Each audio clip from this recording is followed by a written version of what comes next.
camera's kind of far away, but it is what it is. I have it propped up on like the only thing that I can use to prop it up, so. I don't know what made me want to vlog today. Actually, I do know what made me want to do it. I was watching some other people's vlogs this morning on my way here, and it just made me realize that there's not a lot of people in like the paint or quarter horse or Appaloosa world that vlog, and the few that do, I love them, but they don't vlog a ton, you know, like I'll watch anything. I like Matt Mills that he uploads, and I love Andrea's podcasts. I listen to those when I'm like doing barn chores or riding. But I love watching just your average people basically do nonsense, like go through their daily life, their normal schedule, and just kind of show you what they do and bring you along. And it really helps, you know. And I was thinking how hard it is for the amateurs, or for most amateurs, because I know for me, I work a full-time job, and that pays my bills. And then I work extra jobs that pay for the horses and pay for the hobby and all of the expenses that come with it. And it's still very, very hard to survive. And you know, we work all day long. We come to the barn. This is an 8-stall barn. Not every horse here rides, just 2 of them, but still, that's a lot to take care of. So you're tired at the end of the day, you're doing this, you're trying to find the motivation to ride and to train and do all these things. And then you gotta go home, and you have, you know, all your chores to do at home, your laundry, your cooking, and it's just like it never ends. But then think about how the professionals feel, right? Like it's just as hard for them, if not harder, because there's people that are paying a lot of money to put a horse in training with them. And a lot of times clients don't always understand that, you know, just because you buy a well-bred horse and you put it with a well-known trainer doesn't mean you're going to have a really good show prospect, or it's not going to necessarily do what you want it to do or perform at the level you want it to perform at. And then the client has to break that news to the trainer has to break that news to the client. And then that's a very tough conversation to have with some people. Some people don't understand it. And the professional, they have to get up every day. They have to ride other people's horses every day. And they have to repeat that every day. And it's, you know, professionals and amateurs, I think we share a lot of feelings. And it's a hard industry. And what makes it even harder is it seems like everybody's at everyone else's throats. You know, you're trying to undercut the next person, or you're trying to get this horse out of that person's barn and into your barn, or, you know, you're talking to clients and you're like, well, you know, you'd be better off at my barn than so-and-so's barn. Like, the industry can be really ugly. And then just hopping on YouTube and watching somebody's vlog of them, I don't know, brushing their horse. And it's just refreshing that there are other people out there that are doing the same thing you're doing. They're feeling the same struggle that you're feeling. And it kind of motivates you to just keep going through that struggle, and that you're not alone, even though you sometimes feel like you're alone in it. I don't know. That might be gay to say, but it really motivates me. You know, like right now, I kind of don't feel like being here and doing this, but I have to. But I know there's a lot of other people today, right now, that are doing the same thing, and they might not want to be doing it either, but they're just sucking it up and they're doing it. So I guess I just wanted to come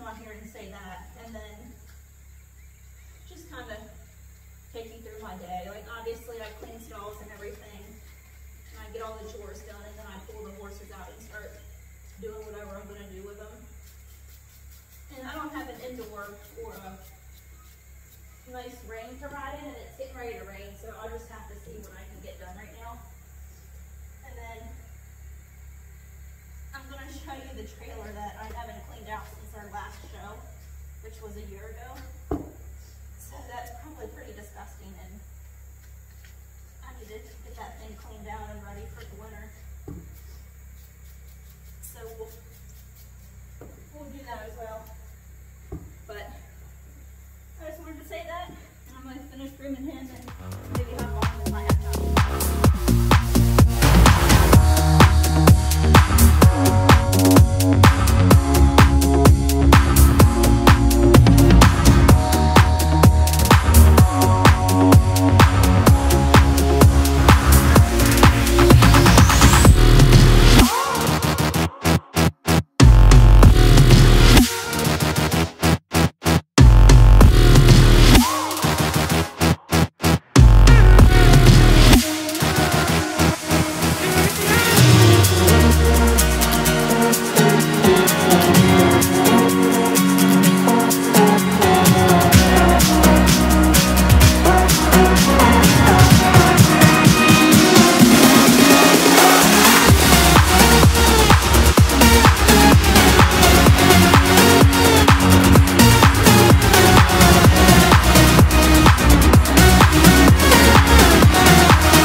So he was actually really good, and I think we only rode for like 17 minutes, but he had a good, like a longer ride yesterday, and we worked on a ton of stuff, and then so today I really just worked him like on the outside of the pasture, the ring, our little section that we ride in, and just kind of let him like kind of just more soak in yesterday's work, and he did so good. Like we're working on so many things, like him just rating my seat back from his extended trot to his slow trot, which he's doing super well right now, and then his lope transitions were pretty horrendous. Like 2 weeks ago, and he's improved with those a ton, and so I'm excited for him on that. And then started to like just kind of teach him to step around off of his neck rein, and he's picking that up really good and getting him to back a little bit more soft, but with a little bit more speed, and I think he's picking that up really good. So I just cantered him a lot on the outside because he tends to get really nervous in the canter for some reason, and when he gets nervous, I guess like all horses, he wants to throw his head up and kind of go faster, especially if he feels your leg. So there was a little section where I just kept circling him in a small circle because I put my outside leg on him, and he like jumped out of the way. So it's kind of like desensitizing him to your leg so you can keep your leg on him. But if you have to make an adjustment with your leg, he takes the adjustment and doesn't just like pop out a shoulder or something. So that's why he's a little hot, because we just kind of worked on that at the canter, and he's doing really good. So I'm gonna hose him off, and I was gonna do like some showmanship stuff with him, so I started him, and he's a very sensitive guy, so I even put like vet wrap on the chain just so he can get used to like the pressure of the chain under his chin without the bite of the chain. So I was going to, I think today would be like the 3rd or 4th day, and I was going to do that and then take the vet wrap off and let him feel the chain. But as good as he was, and he's a little hot, I'm just going to give him a rinse off, and we'll maybe just do like no riding tomorrow and work on some showmanship stuff. Not that he'll be a showmanship horse, but when I started teaching my other horse showmanship, his ground manners just skyrocketed. So I definitely think it's like a fundamental thing that all horses should know. But we'll get a rinse off. I gotta do his braids, but I think I'm just gonna do them tomorrow because I don't, like, they're pretty bad. Like they're losing the little bands, and it's quite fuzzy up here, so I guess I'll just I think that'll be something for tomorrow, because he'll have the, like, for the most part, he'll have the day off.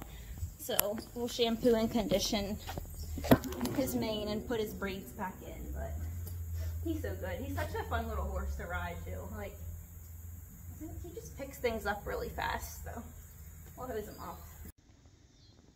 I feel like 99% of all horse owners' time is spent either cleaning stalls or filling water troughs. Yeah. I was gonna do something with Dallas, but he just got his feet done on Friday. Today's Sunday. And I lunged him for like 5 minutes yesterday, and he just seemed a little bit, hi, don't bite my foot. He just seemed like he was a little bit tender still, so I figured instead of doing extra today, we'll just give him today off. And since Vegas is having a light day tomorrow, we can pull Dallas out and see how he's feeling. Oh, it is an absolute disaster. I figured it would be. Literally, I haven't, whoa. Look at this. I haven't shown, the last time I was in here was August or September of 2021. So it's just a freaking mess. Crap is everywhere. It stinks. So we'll try to clean this up as best as we can.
So this is why I wanted to clean this thing out. So like this is bulging up, and I go to look under it and it's like rotten. So that's really not good. Now the floor underneath is metal, which it looks fine, but like the subfloor here is this wood. For some reason that's rotten, but I got the sheets off the mattress, so we'll wash those. My boots need to be cleaned and waxed, so we'll get that done. And then I was gonna vacuum, but I'm gonna wait until Mike gets home because he's gonna have to look at this, and I don't know if this carpet's gonna have to be ripped up and replaced or what. So I talked to Mike and he was like the wood down here that's rotten is just what the carpet is attached to. So that's not a bad thing, because when we were putting up like the insulation and the walls, we were talking about laying something on the floor and ripping this carpet up anyway. And I was like, you know, like we already like put enough money in it for the season, like doing the walls and the insulation, and we've got lights around the whole thing, so that's, you know, it's money, and when you're trying to do that and show at the same time, it's tough. So we just talked about it, and we're going to rip the carpet up and then put some sort of laminate down, whether it be like tile or like linoleum maybe, or laminate flooring, just because obviously there's a lot of dirt that gets in here. So if you have something that you can just like sweep up and not have to vacuum like this, you can just sweep it and mop it. It'll be a lot easier to maintain in the future. So we're going to do that. So that's going to be like a fall winter project, and then it'll be ready. So I've got the sheets are washing. The comforter is going to go in the wash next, and then like obviously you saw me clean all of this out. The only thing I left in here were, I mean, like here is plastic forks and knives, and my remote for the lights, filter for the coffee, and then I have these Gatorade packs that I just put in my bottles of water. So I don't think that goes bad, so that's just gonna stay in here. And then my toaster, my coffee maker will stay. I opened this thing up because it's, I mean, it's hard to keep trailers smelling nice, but I got the mothballs, and I think, I don't know what the best thing to do is, but I think I'm just going to put the mothballs in here. I feel like this repels spiders too, but maybe it doesn't. I'm not sure, but I'm going to put a couple bags in here, and if there's bugs in here, I hope it just drives them out. And I'm going to wash these cartons once the comforter is done. The pink plates and cups, those are just like plastic Tupperware things, so those are going to go in the dishwasher, and they're going to stay in the house until I need them to go in here. And probably I'm going to WD-40 all of the windows outside, and I think that's going to be it for today. I was going to vacuum, but I don't know that it's necessary to do that right now if we're just going to rip the floor up and make an even bigger mess. So kind of put a little damper on my plans, but I'll definitely leave the mothballs in here. I'm going to wipe these walls down, and I guess that's it. This saddle pad needs to be washed and bleached at some point too, but that's probably going to wrap up the vlog. And then when I come back, well, that was tragic. When I come back to finish, I'll just bring you along and hopefully not break my phone in the process of it. Bye, guys.